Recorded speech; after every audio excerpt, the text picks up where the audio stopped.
అబ్బా 10 గంటలయ్యింది. గంట కొట్టినా పిల్లకాయలు ఇంకా రాలేదు. మాకు జీతాలిచ్చేది 3 నెలలకు ఒకసారి, పిల్లకాయలు బడికొచ్చేది 6 నెలలకు ఒకసారి. మా జీతాలెట్లున్నాయో పిల్లకాయలు అట్లున్నారు. అమ్మో, రేపు పరీక్ష పొంతులు వస్తున్నాడు. ఈ 2 రోజులన్నా పిల్లకాయలు బడికి తగలబడితే తర్వాత చూసుకోవచ్చు అన్నట్లు లలిత కూడా బడికి రాలేదేంటి? ఓ, లలితను ముద్దోడు కోసం పంపించాను కదూ. ఈ ముద్దోడొకడు నా ప్రాణానికి. గెడ్డాలు మీసాలు వచ్చినాక బడిలో వేశారు. 5 సంవత్సరాల నుంచి ఒక్క అక్షరం కూడా రాలేదు. అన్నీ వచ్చినట్లే సమాధానం చెబుతుంటాడు మొద్దు.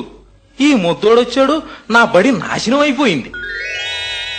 ముద్దోడా, ఒరే ముద్దోడా, ఈ ముద్దోడు ఎక్కడ చచ్చాడో ఏమో. వీణ్ణి తీసుకురమ్మని ఆ పంతులు గారు నా ప్రాణం మీద పెడతాడు. ముద్దు, అరే ముద్దు!